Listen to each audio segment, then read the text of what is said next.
Hello, everybody, and welcome back to the Sideline Eye podcast. This week we have another Dream Team edition, and we have the Armagh captain, Stefan Campbell, on with us this week. Stefan, thanks very much for coming on. You enjoyed a good 2020 there with Clondigale. You won the intermediate championship. Yeah, Sean. It was a tricky year to try and get the head around. Although when we did get back, we did fancy our chances. To be fair, we had a full panel to pick from that we maybe not we didn't really have at our disposal in previous years. And I know in a previous interview with yourself, this would have stuck my neck out in the line. In the club review. Although I didn't say I fancied us, I did say that if we did get to that final, obviously having fallen at the semi-final a few times, I did say that if we did get to that final, I was no doubt that we would perform, and I suppose that did prevail in the end. I suppose in that interview as well, Stefan, you were sort of saying if you ever got back up to senior football, you wanted to go back up as intermediate champions, and you have now done that. Yeah, I suppose like it's not really arrogance or turning your nose up at second place or nothing. It's just more of getting in that mindset of winning games, and I suppose that knockout format give us that opportunity, to win games back to back, get that momentum, and it's more just getting that winning feeling. So when you're going up a division, you know how to win tight games on a weekly basis rather than, you can get your second place by winning a few games here or there, losing a few, but I just felt that knockout format suited us. And hopefully I will prove myself right, and that will give us that platform to progress at senior level. Well, Stefan, as I say, you're on with us to discuss your dream team. So we'll get it up on the screen now, and we'll take a look at who makes it, and we'll look at your keeper here first. So to start us off, you have Blaine Hughes in nets. You've obviously played with Blaine now for 4 or 5 years in the county. Yeah, 4 or 5 years now, and it was an easy decision. I have obviously been in the Armagh panel a long time now, maybe 9 years, and I've been in panels with Paul Hardy as such, and Philly and McAvoy and what have you. But I went with Blaine because I've obviously played more football with him, and for me, he's got it all in terms of like he's comfortable, going short. He can go long. He can give a forward line the eyes and try and manipulate them and swing off the left as well, which gives us a bit of an out. And obviously for a keeper, he's quite athletic. He played outfield for the club up until last year, and he's pretty much an all-rounder. And I suppose if he was given the opportunity to, he wouldn't mind coming and hitting the frees for us as well. But yeah, that's why I went for Blaine. And did you ever come up against him at club level outfield? No, I didn't. But I know he was back in the nets last year because they obviously have an up and coming crop um, within cropping. So they never really utilised him as much out the field. But prior to that, the previous year, I was aware, and he wasn't shy in telling me how much he was kicking, during games back at training midweek. But yeah, he's handy off the dead ball, and he was a very good centre half forward by all accounts. We'll move on. We'll see your full back line here, Stefan. So you've Andy Mowan, Brendan Donaghy, and Finian Moriarty making up your full back line. Yeah. So I go to start with Andy here, and I don't know. He's one of them ones. He's like I'll probably describe a few like this, like an absolute gentleman, off the field, but an animal on it. I remember coming into the panel maybe 2012, and I couldn't win a ball off him for a year. He was just so quick, just so elusive. Everything he done, like his technique in the tackle, he wouldn't just tackle for the sake of it. He always waited until he took a play. And again, he had that pace, that hand speed, and like obviously he could kick a score as well. I always tell the story, like, people always ask me who's the toughest you've come up against, and I know we'll get to that later, but I used to hate, although I was in the county panel and you love going back to the club, I hated that through all the Oaks. I hated having to travel to the Oaks because I knew I had to track him all day. And I wasn't able to handle him until I got a bit, you know, physically developed myself and I got that power and pace and go with him. But I remember in the early days, I was like doubting myself that I wasn't going to make it because I literally couldn't win a ball, off these boys there. And Brandy, I'm sure you've spent time in full forward in training sessions and had to pick up Brandy as well. Yeah, Brandy's an absolute monster. I remember going back to my Ulster debut, 2014 in Cavan. You know, the Bandgate affair. Um, Obviously we were ambushed over a flag, but there was a few digs thrown, and the parade had started. I think Brandy had it when to be stitched up, and he came back out, but we were coming back round past the goals, towards the stand again, and Brandon was running out. But I think he had to go get stitched, so the blood was just coming down his face, and he was screaming, he was roaring just towards us, and it just summed him up. Didn't really matter what happened on the field, off the field. There was never any excuses.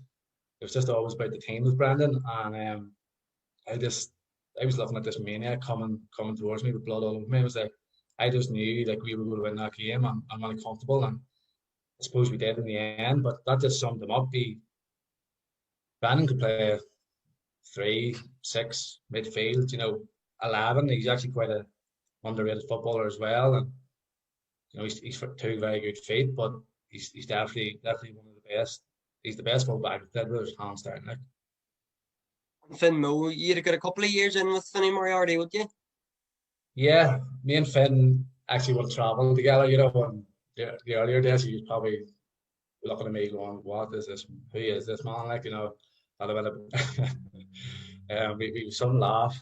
Um, Finn Mo, Finn Mo for me, like sort of divided opinion within the Armagh fan base. But I thought he was quite underappreciated. Like although Andy and Brandy beside him there would carry like severe, they would have like lightning speed. Finn would be the first to admit, you know, he wasn't the quickest off the mark, but he made up for it, you know, in game intelligence and just football IQ in general. Just he could have played. He's another one who could have played cornerback, halfback, centre halfback. He was just that shrewd. He was just that. He's just an unbelievable footballer. And again, he had 2 good feet. To this day, I honestly couldn't tell you what a strong foot was. I know it sounds cliche, but he was so comfortable for somebody who wouldn't have been regarded as a great footballer. It'd been more about his, you know, cutting off supply, going man to man, tagging and neutralising, you know, attackers. But he was an unbelievable footballer, and he scored a lot of important scores for Armagh over the years. You know, but Finn was an easy decision, definitely, yeah. And you talk about his sort of intelligence and game smarts. Like, can you see that development into his role as manager now? He's obviously he won the senior championship last year with Mahari. Could you see that when he was a player, that he would transfer into Yeah, management? like even just traveling with him in the car, I was getting an education in the car alone. You know, I could tell just in the way he spoke, his mannerisms, and he's seen the game a lot differently to others.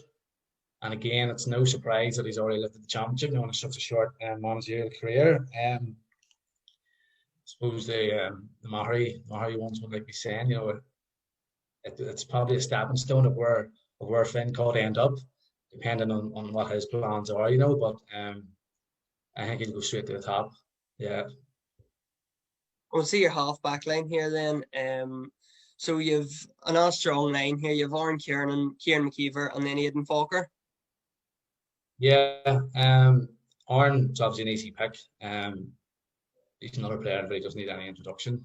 As his record speaks for itself. But for me, like Aidan O'Rourke, in my eyes, was an unbelievable, you know, right half back. But Aaron obviously burst onto the scene, young player of the year, and for me, he took that half back role to, you know, to a different level as such. We probably get off on the wrong foot. It's probably me more than anyone. Like, you know, he used to just drive me nuts in training. He was always in my ear. You know, I know he was just driving standards and stuff, but the other way when somebody's telling you you're doing something wrong, you can just hear somebody's voice over the top of everyone. Aaron would have been that voice, and it wasn't until like, you know, maybe a year or 2 down the line that he probably did see the potential, and that was his way of just dragging me to his level, you know, as soon as possible. Because obviously just that just that drive and that willingness to win sort of came to the fore, and he wasn't afraid of stepping on anybody's toes. He just wanted to win that bad that he was willing to do anything, you know. And to be fair, it did benefit me in the long run, you know, getting out of bad habits, toe tapping the ball when I should have been kicking it, you know, and all that stuff's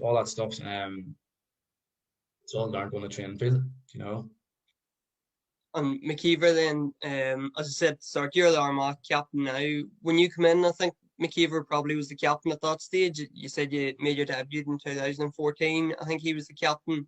Have you learned a lot from him? Your couple of years that he was the captain. Yeah, Horse, Kieran's always somebody I always looked up to. You know, he took me under his wing from day one. Even from a young age, I'd have been sitting. You know, you had Brandy, the back of the bus crew, as they called themselves. You had Brandy and McKeever, even Stevie Mac was about, Andy, just Charlie and the boys, just bad luck in the crack.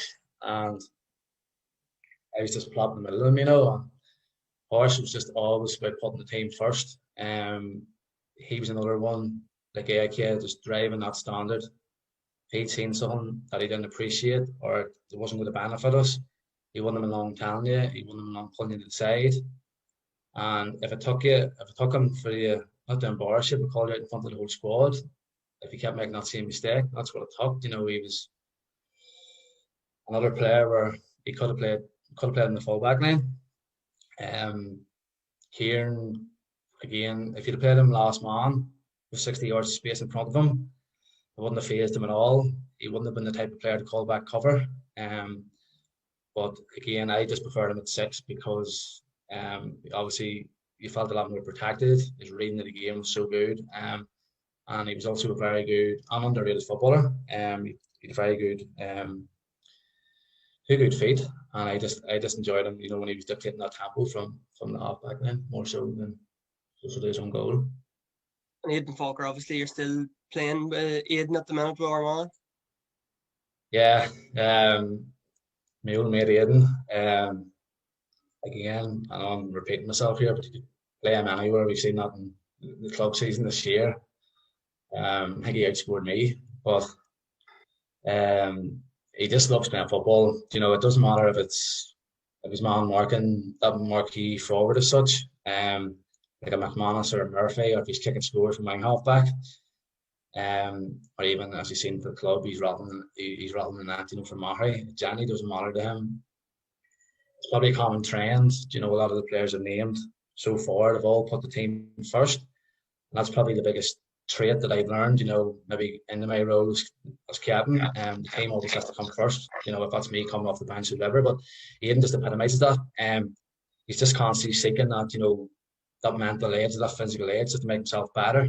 And I think in the last 18 months, he's just went to another level in terms of, like we've seen, he got the nomination for the All-Star. And not that he'd have thought too much about that, but he'll be going for the big one next year. He doesn't want nominations. Not necessarily, he doesn't crave the individual awards, but if he's going to do anything, he'll do it 100%. And I still think there's another gear in him. You know, I constantly beyond him that pace that he has, he doesn't take men on enough. And, you know, there's still improvements to come, and there's no doubt that he will eke out them improvements in the next few years.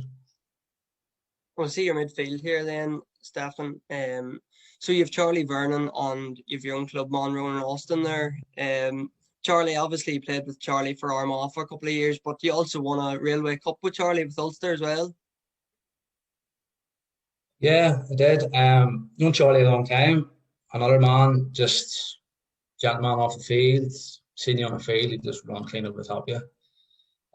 But we got that Ulster medal along with TK. Unfortunately, there wasn't too many medals to go with it as teammates, but he was just a gentleman, so versatile. He play anywhere around the middle eights. You know, I mean, when I think of Charlie Vernon and just that image there, I just see him, you know, busting through the middle of the fences, just men bouncing off him and kicking the score. You know, that trusty outside of the right foot he used to come up with. But again, he was also a great man for the crack. Maybe if you get him on in future, I'll not ruin it, but he tells a great story with Paul Grimley on the sideline of Clonus in 2014, the All-Ireland semi-final, or the Ulster semi-final. But I probably wouldn't do that. I wouldn't justify it. So I'll leave that for later down the line. We need to get Charlie on then to hear that. Yeah, I'll get him on surely. I'm sure he won't refuse. He loves the crack. You'll probably get more of a laugh out of him that you expect, but he's just that type of guy. He doesn't even switch it on and off. And with Ronan Olsen there as well, Stefan. He's obviously your club captain, and one of the best Clowns players over the last 10 or 15 years, maybe ever. Yeah, I think when you're drawing up a midfielder and you're thinking of midfield attributes, Ronan had it all really. You know, he's as good as it comes. Probably the best fielder of a ball that I've seen, both at any level, county or club. Obviously going back to 2004, he scored that all-important goal from full forward for the under-21s in the All-Ireland final. But like since that, he's just been a mainstay in our club. You know, he's just been dominating midfield for the last, as you said, 15 years. But Ronan's actually a very good friend as well. You know, he's a gentleman. He's done a lot for me on and off the field. And even during my bad days, if Armagh were beat or I had maybe a poor game, like he'd be the first one on the phone to me after. You know, not that I don't need him to pick me up or anything, but he'd be making a joke and he'd be like, "Son's stupid, like you had a bad day, but you're still better than Spillane." You know what I want? He always knew how to lift the mood, and he knows me inside out. You know, so Ronan is somebody I have huge respect for, and he's been an unbelievable servant to the club, and he still is. And I suppose after the championship this year, you know, he's the first one that I went to because we both knew time was running out for him, and I was just glad that we were able to deliver that for him. We'll see your half forward line then, Stefan, and you've Rory Grugan, Kevin Dias, and Mark Shields here. And I suppose Shields and Dias were two players that were accustomed to playing anywhere, as well as, you know, you said about the likes of an Aidan Falker and McKeever could play anywhere. They could find themselves in defence as much as they could in attack. Yeah, well, I suppose they both started their careers as defenders. Just when Mark there, I couldn't get into the half back line, but I found a space for him. Not that he care or anything like, but he's just an unbelievable talent. He's just he's so elusive in terms of that pace and power that he has. And again, he's probably like Finn, you know, some very underappreciated, but not so much within the group. He's got it all as well. You know, he's very well rounded in terms of like he can take a score. He's a sweet spot on the right foot. He comes for goals. He scored some important goals for us over the years. But the thing is, like, continuing that trend, if we were stuck at the back or we were maybe missing, you know, a man marker as such, or maybe down a few defenders due to injury, like, he would have no qualms about slipping back in there, you know, number 4, number 2 to pick up an inside man. So he's just unbelievable, an unbelievable player, a great teammate, and again, just never heard him complain. He just goes out and does the job. Similarly, Kevin, I like him into the panel. Kevin's right half back. We can made the switch to centre half forward, and I mean, I've never seen a transition like it. You know, we went from a defender, such a good ball playing defender, to somebody that looked like he invented the number 11 role, so to speak. Like he was so smart in his movement to get to that ball first. Like we always, like, I used to kick the ball to him coming out of the fence when it was going to be a bit deeper, and I always, how's he getting so much space? But it wasn't until you watched the video back, you know, from different angles, the runs, the lot of runs he would have made to clear the space, you know, to end up with the ball where he wanted to, and not in the most important area, rather than just running the ball with back to goal. He was just always ahead of the game. And he had it all. Even 5 or 10, we used to do like pre-season test, you know, who was the quickest over 10 meters, 15, 20, and the Irish was as sharp as they come. Like, again, he would have been a player who would have been setting the standard in training. Being in that half-forward role, he relied on defenders kicking him the ball, and more. I was on the receiving end of a few volleyings from him, to be honest. You know, and again, he would have been another one that contributed to me getting out of them bad habits and sort of releasing that ball a lot quicker. Was ultimately, if we were holding on to the ball too long, he wasn't having as much influence, you know. So he was good in that regard, and he was a cool guy as well. He liked to crack, again, but he knew when to switch it on. Do you know what I mean? So he was an obvious inclusion. He's probably the best 11 I've played with. There's no doubt about it. And then just over to Rory. Me and Rory actually go back a long way. Back to our Milk Cup days, when we was 13, 14. And then we progressed obviously through minor, under 21, and then into seniors together. But he's known him so long. He's somebody I probably regard as a great friend and somebody who you respect for, but as a footballer. The biggest compliment that I could probably give him would be that if I'm stationed in the full forward line, I wouldn't want anyone else on the ball. You know, not just in Armagh, Ulster, just in the country, like, because he just sees images that most don't see, and then just to put the nail in the coffin, he can execute them. You know, and he's very, very handy off the right foot as well. I suppose, like, even he's deadly off his frees, and it's just the effort. He sets a standard in the current panel at the minute, along with myself, the Aidens, Stephen Sheridan's, etc.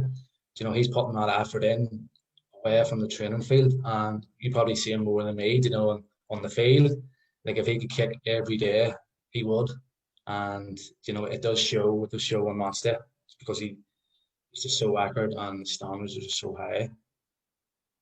We'll get a look at your full forward then Stefan. You have Jamie Clark here, you have Barry O'Hagan and Diarmuid Morgan, two club legends and three county legends. Yeah, I think this is as good as it gets. I suppose if there's younger generation maybe listening in, maybe wouldn't appreciate the two, number 14, number 15, but I'll start with Jamie. I think the majority of the players I've named, or I'm about to name, have all got to and achieved. They have done through sheer hard work and just desire to be the best. But not that Jamie didn't have that, but I just think he was just born with, you know, the characteristics, the attributes, just to be one of the best there is.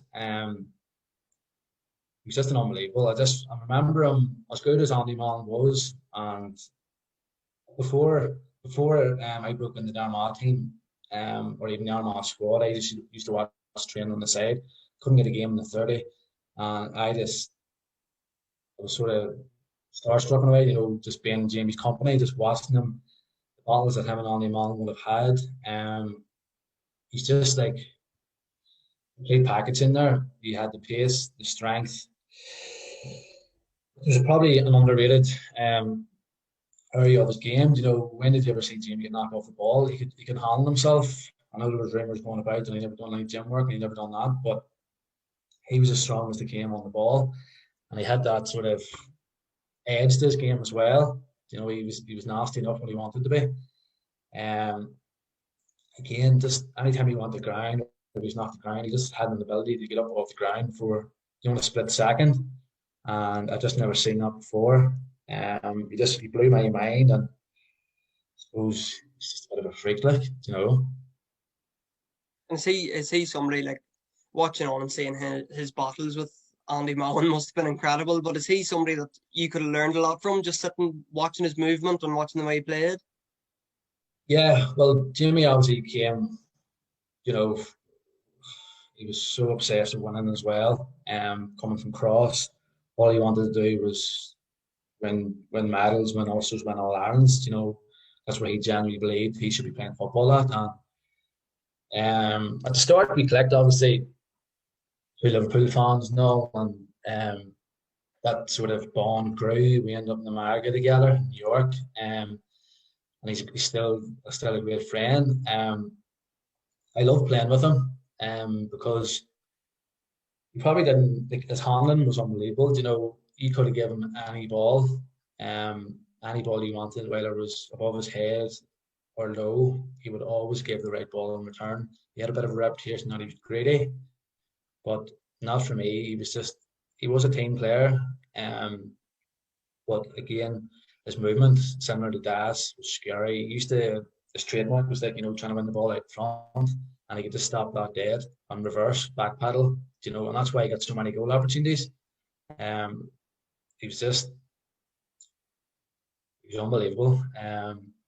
And just a pity that, we never got to those heights, that they got to with Cross, but we're not that far away. He was an unbelievable talent, but more so than the others that I've described, I just think he was born with it. That's what made him stand out. I just think he had characteristics in that set him apart from the rest. And you've Barrio Hagen then in a full forward. Yeah. So Bumpy, I probably never got to play with Bumpy as much as I would like to in his prime, but I remember making my debut for the seniors away in Brookburn from on the Wednesday night, in the old Ulster League, and I was probably a bit starstruck in a way, but intimidated at the same time, because he carried that aura about him. I couldn't look him in the eye for a year. He was just that demanding. He was obsessed with winning, but it was infectious. I think like looking back, he was like he was ahead of time almost. He had us boys running, up and over around the running track, doing the stuff we're doing now still. Do you know what I mean? Like we were doing 100 meters, 150s, 200s. We were doing that all in 10, 12 years ago. And on a Thursday night, I'll never forget it. He used to turn up with spikes on, and I just summed him up. He just anything for an advantage, anything just to win, a 10-yard sprint or a 100-meter sprint. It just epitomised what he was about, and it's just a pleasure to play with him.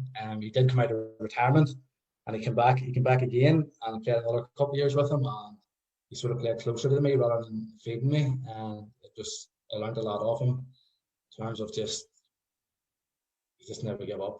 He was just mentally. I have never met anyone as strong, And you've Marsden then. He's the corner forward in your dream team. Yeah, similar to Barry. Probably never played with him as much as I liked. When I was breaking in, although we made the debut together in the Ulster League, the three of us, it's just one of my fondest memories. Football, playing with two lads that I looked up to so much. I would have sat in the old bank in the clans before it was knocked down, and just watched their training sessions, just hoping one day, that I wanted to sort of eclipse what they've achieved, haven't got there yet, but hopefully someday I will. But again, Damard, him and Bumpy just cut from the same cloth, almost geezer-like, if you wish, but I think what sums him up, like any interview you hear or articles you read, from anyone associated with that O2 panel, Morrison is always on the tip of their tongue. He's always at the fore of that conversation. He was just so driven, so selfless, and that it didn't really matter to Damard. Although he was always around 15 or whatever it was, it didn't matter to him if he was scoring.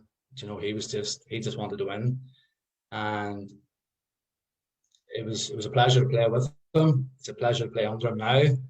And again, he's just another infectious character, and he always the best thing about from a coaching aspect, is he always just wants to play football, on the front foot. He just wants to play attacking football. It's almost like he's building a team around, the traits that he had as a player, just doing everything at 100%. Pace, power, footballers in every line, and and it has been a pleasure the last couple of years to play underneath him. Of course, as we were saying about Finian Moriarty, he's now a championship winning manager as well. Did you notice like your partnership playing with him for them couple of years you get playing with him transfer into his management style? Like, do you still have that close relationship to him, or is it more of a manager player sort of relationship? No, if anything, we're closer than ever. He's been there, done that. I'll bounce off him from time to time for advice on how to approach certain situations in football and in life. He's somebody I've looked up to. He's somebody that we're afraid to lift the phone to. But in terms of how he played, like when I was younger, I wanted to be a David Morrison. Do you know what I mean? Because I was a forward. Or we had similar attributes, but seeing him and Bumpy in the club during that in around 2000, 2001, 2002, I just wanted to emulate them. I just wanted to be them, and hopefully someday I will eclipse what they've achieved, but it really was an honour to get to play with them first and foremost, but the pleasure is all mine at the minute, obviously playing underneath them. And I will move on to your subs bench here. You have 3 Clansmen and you have 3 Armagh men here as well. So you have Mel Patterson, Tony Kiernan, Niall Grimley, Niall Henderson, James Morgan, and Ronan O'Hara. Yeah, so when I was picking my team, I tried not to name too many players from the current team because obviously I'm back in 2 weeks and I don't want any rows. So I tried to stay away from that. But there was just some of us players on some positions that had to fill. Like obviously if the O'Neills, boys they got there, would get in anyone's team. But and it is what it is. I had to stay loyal to the club players as well. Just Mel, obviously he's not many outside of Lurgan would know him. He's somebody who I played football with all my career. Similar age group. Very quiet, does all his talking on the field. Super footballer. He's 2 good feet. He could play a fullback, man marking job. He could play 6. He played anywhere. He's played everywhere for us. He hits the penalties when Handy allows him to. But he's a really good lad and somebody that I enjoy playing football with. Niall has been unbelievable for us recently. He always has been a really good player, but I think he's just raised the bar and went to another level in the last couple of years. And I was well aware of the praise he's received, outside of the club, and thoroughly deserved this year. Probably similar to Rory in that he usually is ahead of the game. Obviously for the club, he would set up the majority of my scores. You can see a pass before it actually presents itself, and he seems to be getting better with age, which is only a positive for us, You have Ronan O'Hara there as well. He was a club man as well. Yeah, Ronan, obviously you can tell by the jersey, it's a pretty old one. Ronan probably would have broke in around 2007, 2008, and I would have linked up with him shortly after. Probably one of the most talented players I've seen. Not too dissimilar to Jamie. Left foot, corner forward. He was very quick, but he just wasn't as quick as Jamie. He was a great foil. He played in the 08 team, the 06, the last senior final. He was a great foil with Bumpy and Damard. But when I broke in with him, he was just class. He would have been obviously the corner forward, but he sort of worked his way out around the middle. He almost playmaker, and probably some of the best footballing days I've had, especially in Division 1. He just made my job a lot easier. He could, again, off the left, he could shoot, he could create. He was quite brave for all the size of him, but unfortunately, he had to retire early. He had to retire in late 20s due to just a chronic hip injury. But I think what Ronan would be, people always said, I've just always had a football in my feet from a young age. I was always playing football. Like Ronan would have been in my circle of friends from 12 to 13, and he was the one always, he always had the football. He was the one always organising the matches, and I'd say he probably contributed to the fact that I maybe, because I'm so strong off both feet, Ronan would have been a couple of years older than me, and I always would have looked up to him because he was so good, and I just tried to do everything that he done, from an early age, and it was just unfortunate that he had to retire a bit early. He was also quite a good soccer player as well. But unfortunately, I was cut short, and I genuinely don't think we got the best out of him, before he had to pull the plug. And you've Tony Kiernan there as well, as we said, he was on that Railway Cup team as well as having played with you for Armagh. Yeah, Tony played with him for about 6 years, I'd say, and he just kept me on my toes from the beginning, a bit like Arn. They knew what they wanted, they knew what it took to succeed, and they just weren't afraid to step on anybody's toes. As all successful sportsmen, why should you be? Why should you let somebody who's get in the way? Me and Tony had a great bond. Obviously, we won the Railway Cup, but going back to 2013, 2014, we were probably vying, for the one spot at times. And the thing that always stuck out was he would always been in my ear, giving me the heads up about certain things, certain aspects of my game, to get me into the team, albeit we were still going for the same spot.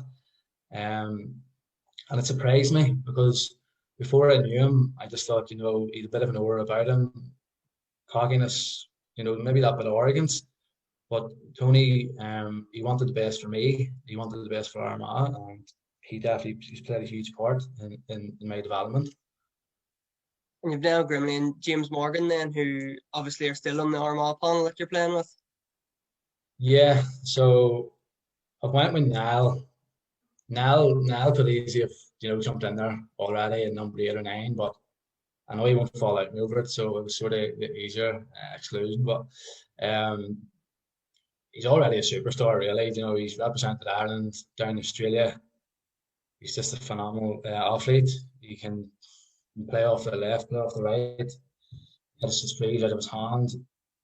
He gets him off the ground. He can do it all above the head. There's nobody better at the minute. And I genuinely think there's another couple of years in him. He's still improving. He was he did an E-square last year. Didn't end up with CS his first year, but it still held him back. He struck quite heavily last year, and I'm looking forward to him having a clean sort of bill of health, so to speak, this year. So there's definitely another couple of years in Grimbo, and he's going to be a huge asset, moving forward for us. James comes with a huge reputation from the club career, and he's as tough as it gets in training. He's so powerful, so quick, so physical. He's a wrecking ball. He stops for no man. I felt last year he was showing signs of getting back to previous form, and although it was a bit of a crazy year, I'm looking forward to James going to another level this year again. And he asked anybody around my age, James probably gets into most teams, so although he won't thank me for it, I had to include him in some capacity, I suppose. We'll take a final look at your team here then, Stefan, and as we finish every podcast with 2 quick fire questions to finish at, and I suppose the first one would be, as we said, there's a couple of the players that you've picked already on the Armagh panel and still on the Armagh panel, but from your team, who would you like to take into the current Armagh panel that, is either retired or stepped away? That's a tough one. I'll go Bumpy. Yeah, just to have the opportunity to play with, one of the greats again. I think he's just that infectious. He would always find a way to win. Again, no, he was just somebody who never got to play with, in his pomp and his prime. And yeah, I'll just go Bumpy just because You could have played him anywhere as well. You could have played him six midfield. You know, for somebody, what would he be? But 5'10", 5'11"? Maybe not, but he's definitely not 6 foot anyway. He's just so good in the air. You could play him anywhere, right through the middle, anywhere up the middle. It wouldn't phase him. And again, he's just that infectious personality, that will to win. I would welcome it in any change room. I suppose we spoke about your defence, but you also had the likes of Charlie Vernon has played full back, and was said about Dias and Mark Shields as well. So you have a couple of man markers lying throughout your team. Who would be the toughest man facing you in training?